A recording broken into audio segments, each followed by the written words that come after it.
is the democratization of free speech at odds with fundamental truth-telling?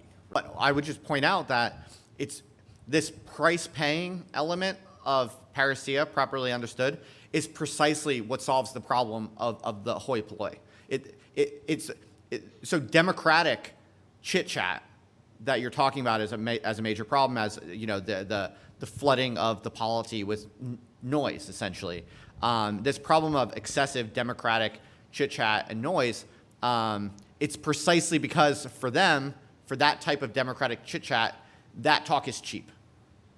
And this phrase we have today, talk is cheap, is it's referring to exactly what I'm talking about, in this discussion of Parrhesia.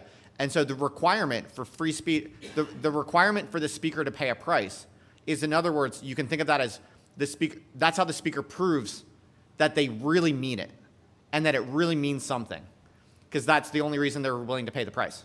And so it's actually a solution. And you'll be interested to know that the word Parrhesia in ancient Greek was used. It actually had two meanings, two absolutely opposite meanings. We have some examples of that today. It's sort of weird, but sometimes a word means literally opposite.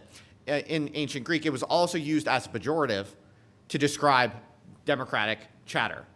Because it's sometimes, the technical translation of it is, Parrhesia really translates into like saying everything or saying anything. And so it's really this sort of like effusive, reckless, uncalculating, kind of effusion of words. There's a noble form of that if you're speaking the truth and you're paying a price for it. And then there's a pejorative sense of that if you're just a person blabbering.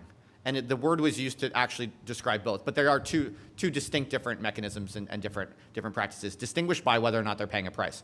So I would argue the paying of the price is what separates the kind of aristocratic, noble truth-telling from the democratic chit-chat. And if we have a problem with too much speech today, it's precisely because talk is too cheap.